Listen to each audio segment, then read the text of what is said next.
तुम लोग को लाइट चैप्टर चल रहा है 10th के फिजिक्स में। गोलीय दर्पण स्फेरिकल मिरर में अवतल दर्पण में प्रतिबिंब कैसे बनता है। तो अवतल दर्पण में प्रतिबिंब कैसे बनता है, इसके लिए बिंब कहाँ पर रखते हैं हम लोग, इस पर निर्भर करता है प्रतिबिंब कैसे बनता है, कहाँ बनता है। तो इसमें ये 3-4 पार्ट में चलेगा। पहला पार्ट ये बिंब की स्थिति, पहला पॉइंट जो है पार्ट 24 में बतलाए थे, ये हो गया है। अब दूसरा देखो, जब बिंब फोकस पर रहता है तब प्रतिबिंब कहाँ बनता है। 1-2 बार प्रैक्टिस करोगे ना ये सब समझ जाओगे। चित्र बनाना महत्वपूर्ण फैक्टर होता है लाइट चैप्टर में। सबसे ज़्यादा चित्र है अगर किसी चैप्टर में 10th में तो वो है लाइट चैप्टर में। समझ गया ना। चप्पा चप्पा चित्र बनाना होगा। तो दर्पण को दर्पण जैसे ही बनाना है। अब ऐसा ना जो गोलीय दर्पण में अवतल बनाना हो तो ऐसे बना देना, समझ रहा है, या सरल रेखा के रूप में दिखलाना। जब भी दिखलाना तो एक गोला का अंग होता है ना, कनकेव मिरर और कन्वेक्स मिरर, तो इसी टाइप से दिखलाना। जैसे देखो बिंब फोकस पर रहे कनकेव मिरर में अवतल दर्पण में, तो प्रतिबिंब कहाँ बनेगा। तो अवतल दर्पण का चित्र बनाएंगे कनकेव मिरर का, तो इसका उठा हुआ भाग कलई किया हुआ रहता है। इसके बाद बोलो क्या करेंगे, तुम लोग बोलो तो। चित्र बनाए अवतल दर्पण का, अगला कदम क्या उठाएंगे, फोकस और सेंटर। अरे सबसे पहले मिडिल पॉइंट लो, पोल। कई बार बोल चुके हैं अवतल दर्पण कनकेव मिरर बनाओ या कन्वेक्स मिरर। सबसे पहले पोल दिखलाएंगे। पोल दर्पण का मध्य बिंदु होता है, यानी मान करके चलो यहाँ है। चलो अब क्या करेंगे, अब क्या दिखलाना है, सेंटर दिखलाना है। तो अनुमान से नहीं दिखलाना, देखो ऐसे कल्पना करना, सोचना इस टाइप का गोला होगा ना, तो यहाँ पर इसका केंद्र होना चाहिए। समझ रहे बात को। तो यहाँ पर केंद्र हुआ। अगला कदम उठाएंगे, पोल और सेंटर को, वक्रता केंद्र को मिलाएंगे। एक क्रम से सब कुछ याद रखो।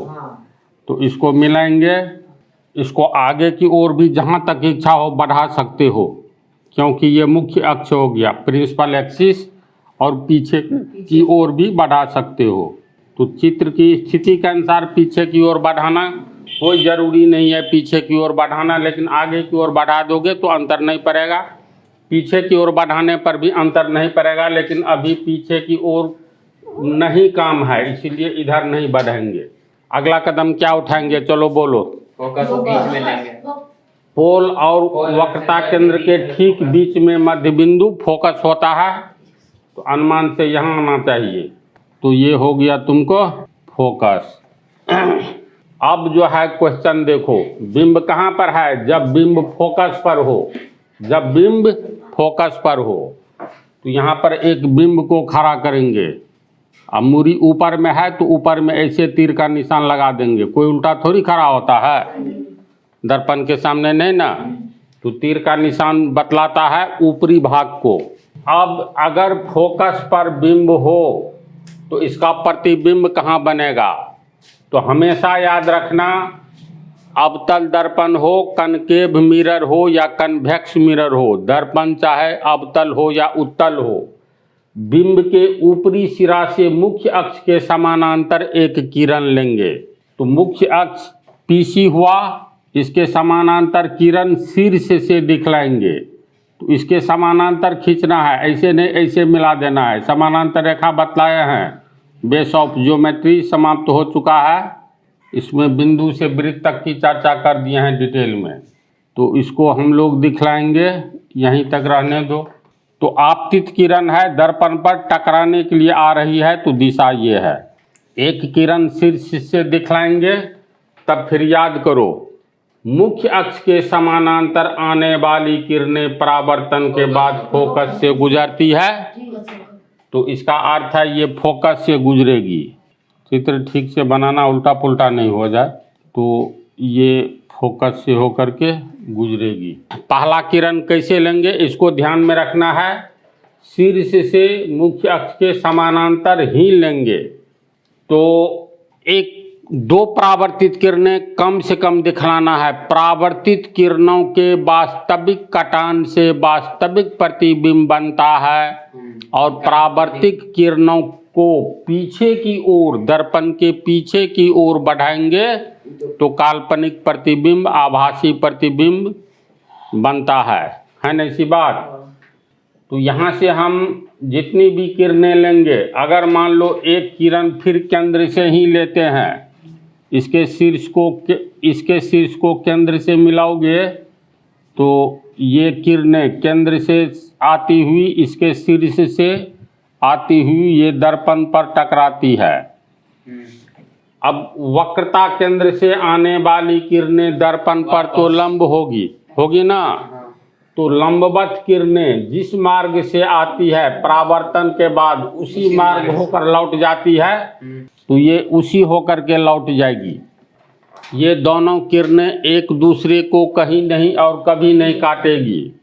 तो कहीं नहीं और कभी नहीं काटेगी तो माना जाता है ये दोनों किरणें अनंत पर जाकर के एक दूसरे को काटेगी। और फोकस पर अगर हम कोई मतलब ऑब्जेक्ट रखते हैं तो इसका प्रतिबिंब भी अनंत पर बनेगा। चूँकि ये परावर्तित किरणें अनंत पर एक दूसरे को काटेगी माना जाता है, समझा। तो इसका अर्थ है जब अनंत पर काटेगी तय है तो वास्तविक प्रतिबिंब बनेगा। समझ रहे हैं ना। वास्तविक प्रतिबिंब तो परावर्तित किरणों के वास्तविक कटान से बनता है। तो फोकस पर अगर कोई ऑब्जेक्ट वस्तु को रखा जाए तो इसका प्रतिबिंब कहाँ बनेगा? अनंत पर बनेगा। और जितना बड़ा बिंब है उससे बड़ा बनेगा उसका प्रतिबिंब। अनंत पर बनेगा, प्रतिबिंब बड़ा बनेगा। आगे पढ़ते जाओगे तो ये पता चलेगा वास्तविक प्रतिबिंब हमेशा उल्टा बनता है, कभी सीधा बनता ही नहीं है। यानी सर ऊपर है पैर नीचे है तो वास्तविक प्रतिबिंब में पैर ऊपर और सर नीचे दिखलाएगा। समझ गया। तो ये पंक्ति हम लिख देंगे। काल्पनिक प्रतिबिंब हमेशा सीधा बनेगा और वास्तविक प्रतिबिंब हमेशा उल्टा बनेगा। ये सब ऑब्जेक्टिव में पूछता है। वास्तविक प्रतिबिंब बनता है तो सीधे बनता है। वो सीधा नहीं बनता है, वो साफ जो कराते हो ना तब सीधा हो जाता है। जैसे कोई भी आदमी फ़ोटो खिंचाता है ना अपना पासपोर्ट साइज का, तो प्रतिबिंब इसमें उल्टा बनता है। तू सीधा खड़ा रहोगे तो इसमें उल्टा बनता है और साफ कराने पर तू सीधा हो जाता है। जैसे घुमा वैसे न होगा, वैसे नहीं, ऐसे नहीं बनता है सीधा। उसमें अवतल दर्पण लगा रहता है कि क्या। अभी देखो लेंस भी पढ़ना है, लेंस में भी प्रतिबिंब बनता है। तो ये वहाँ तक पढ़ लोगे ना तो सब कुछ क्लियर हो जाएगा। फिलहाल अवतल दर्पण में जब कोई भी वस्तु फोकस पर रखा रहेगा तो उसका प्रतिबिंब अनंत पर बनेगा।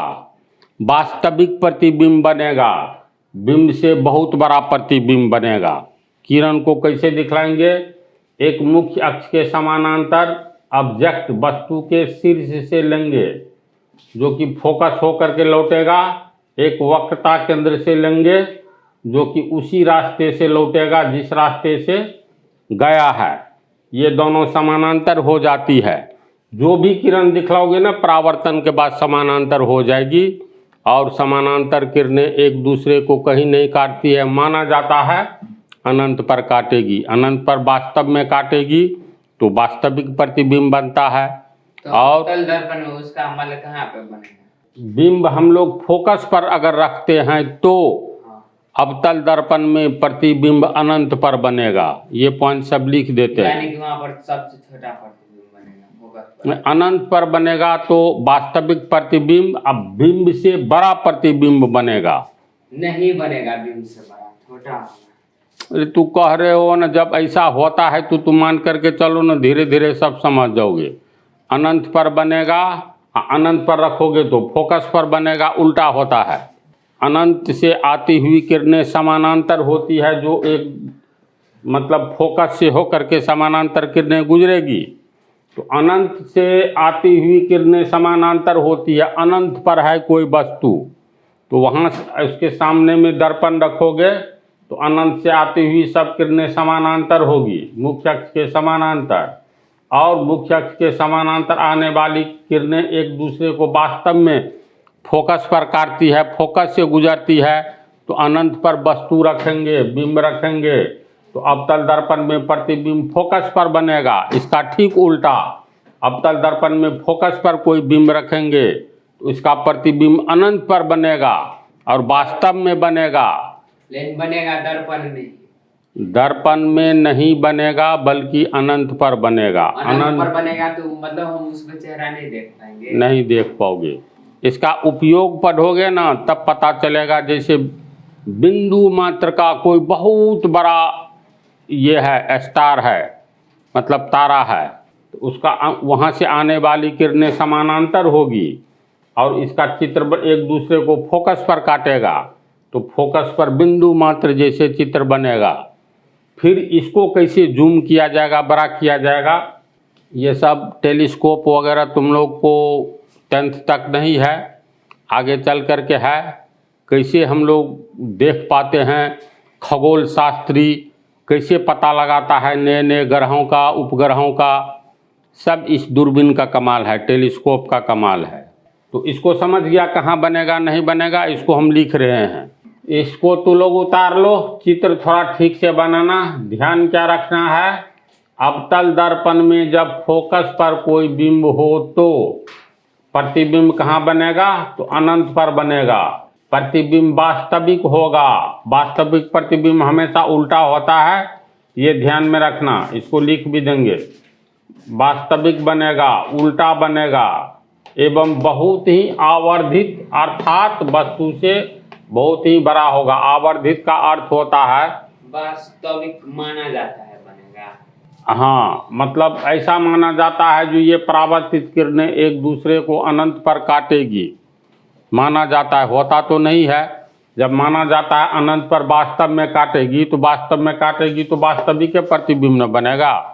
अब वास्तविक प्रतिबिंब हमेशा उल्टा होता है, तो प्रतिबिंब वास्तविक बनेगा, उल्टा बनेगा और बिंब से बड़ा बनेगा।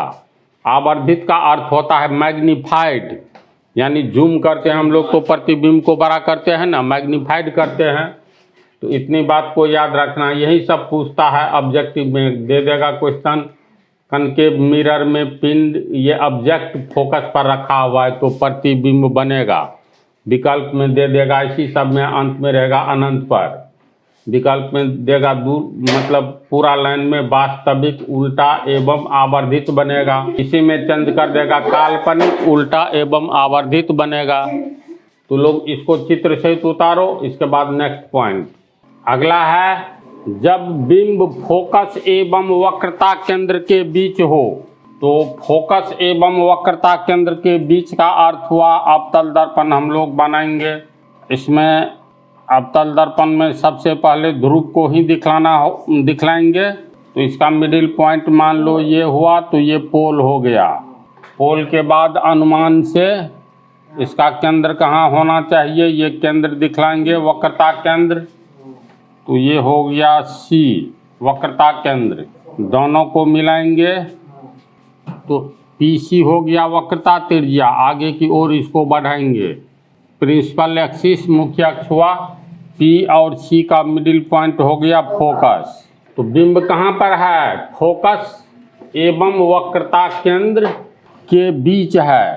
फोकस एवं वक्रता केंद्र के बीच। तो फोकस एवं वक्रता केंद्र के बीच का अर्थ हुआ एफ और सी के बीच में कहीं भी, यहाँ भी रख सकते हो, यहाँ भी, जहाँ इच्छा हो वहीं रख सकते हो बिंब को।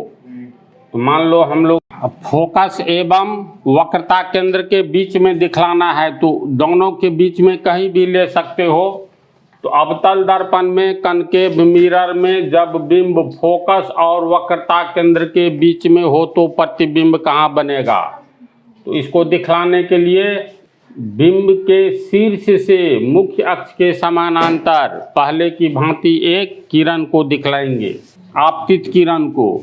तो मुख्य अक्ष के समानांतर इस किरण को हम लोग दिखलाए। तो फिर याद करो, मुख्य अक्ष के समानांतर आने वाली किरणें परावर्तन के बाद फोकस से होकर गुजरेगी, तो ये फोकस से होकर के गुजरेगी। दूसरा किरण वक्रता केंद्र से भी दिखला सकते हैं और फोकस से भी दिखला सकते हैं। शीर्ष से ही एक वक्रता केंद्र से आने वाली किरणें परावर्तन के बाद कैसे लौटेगी बोलो? ये तो लंब होता है, तो ये किरणें जो आ रही है परावर्तन के बाद वक्रता केंद्र से आने वाली दर्पण के परावर्तक सतह पर पड़ने वाली किरणें परावर्तन के बाद पुनः अपने ही मार्ग से लौट जाती है, तो ये अपने ही मार्ग से लौट जाएगी।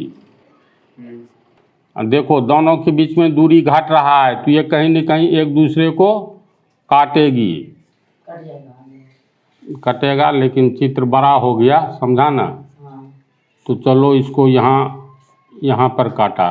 तो ये प्रतिबिंब देखो वक्रता केंद्र और अनंत के बीच में बन रहा है, और छोटा बन रहा है कि बड़ा बोलो? बड़ा। ऊपर वाला भाग ये नीचे में बनेगा, समझा?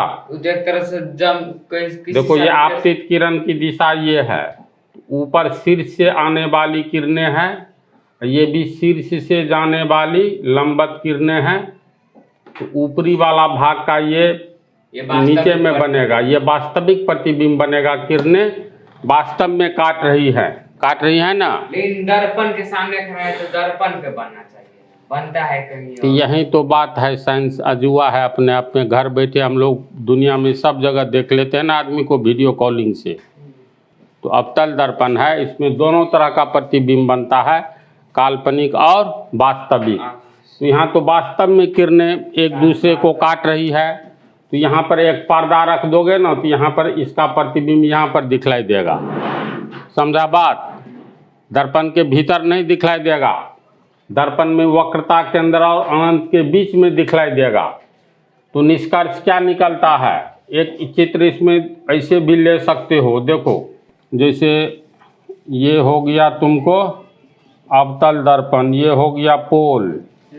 मान लो यहाँ पर वक्रता केंद्र है, यहाँ पर फोकस है, फोकस और वक्रता केंद्र के बीच में कोई बिंब है, तो एक समानांतर किरण दिखलाएंगे, आपतित किरण जो फोकस से होकर के जाएगा, और दूसरा शीर्ष से ही लो।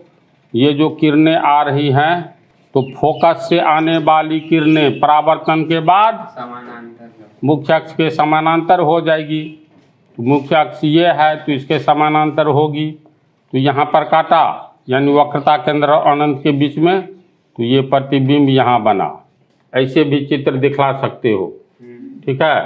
तो ये हो गया परावर्तित किरण, इसके बाद ये हो गया नीचे ये आपतित किरण, ये हो गया परावर्तित किरण। देखो दोनों परावर्तित किरणें एक दूसरे को वक्रता केंद्र और अनंत के बीच में वास्तव में काट रही है। तो बिंब ए बी का प्रतिबिंब ए डैश बी डैश बनेगा। ये ए बी हुआ तो इसका प्रतिबिंब बी का यहाँ पर बी डैश और यहाँ पर ए, दोनों चित्र बनाना है, समझा ना? तो विशेषता देखो, जब कनकेव मिरर में अवतल दर्पण में फोकस और वक्रता केंद्र के बीच में बिंब रहता है तो प्रतिबिंब वक्रता केंद्र और अनंत के बीच बनता है। जितना बड़ा बिंब है उससे बड़ा प्रतिबिंब बनता है, पहली विशेषता। दूसरी विशेषता, परावर्तित किरणें वास्तव में एक दूसरे को काटती है, तो वास्तव में काटेगी तो वास्तविक प्रतिबिंब बनेगा, और वास्तविक प्रतिबिंब हमेशा उल्टा होता है। तो इसमें क्या क्या विशेषता हो गई, ध्यान से सुनो। अगर अवतल दर्पण में कनकेव मिरर में फोकस और वक्रता केंद्र के बीच में कोई बिंब रखा हो तो उसका प्रतिबिंब वास्तविक बनता है, उल्टा बनता है, बिंब से बड़ा बनता है, और वक्रता केंद्र एवं अनंत के बीच में बनता है। चार बातें याद रखनी होगी। कैसे बनाओगे? तो इससे पहले जो दो स्थिति लिए हो, दोनों स्थिति में हम लोग मुख्य अक्ष के समानांतर किरण को दिखलाए हैं, परावर्तन फोकस से होगा। और दूसरी स्थिति फिर दूसरा किरण कहाँ से दिखलाते हैं? वक्रता केंद्र से ही अभी तक तीनों चित्र में दिखलाते आए हो। इसमें एक अलग से ऐसे भी दिखला सकते हो, एक शीर्ष से मुख्य अक्ष के समानांतर दिखलाओगे तो दूसरा शीर्ष से फोकस होते हुए भी दिखलाओगे तो सेम कहानी होगी। वक्रता केंद्र और अनंत के बीच में ही बनेगा, बिंब से बड़ा प्रतिबिंब बनेगा, ये वास्तविक प्रतिबिंब बनेगा, बिंब से बड़ा वास्तविक वक्रता केंद्र एवं अनंत के बीच बनेगा और उल्टा बनेगा। समझ गया? तो इस पर लिख देते हैं प्रतिबिंब कैसे कैसे बनेगा। इसमें ये मुख्य बात याद रखना है, जब अवतल दर्पण में बिंब फोकस एवं वक्रता केंद्र के बीच हो तो प्रतिबिंब वक्रता केंद्र एवं अनंत के बीच, वक्रता केंद्र एवं अनंत के बीच में बनेगा, वास्तविक बनेगा, उल्टा बनेगा एवं बिंब से बड़ा बनेगा। वास्तव में बनता है तो वास्तविक, बिंब से बड़ा हो गया, और देखो ये शीर्ष भाग ऊपर में है तो यहाँ नीचे में यानी उल्टा बनेगा। ये चारों विशेषता को हर हाल में याद रखना है। और कैसे बनेगा, हम लोग परावर्तित एवं आपतित किरण को कैसे दिखलाएंगे इसको दिमाग में रखना है। तो ये तो लोग उतार लो, इसके बाद ये 3 बच रहा है, अगले पार्ट में बतला देंगे।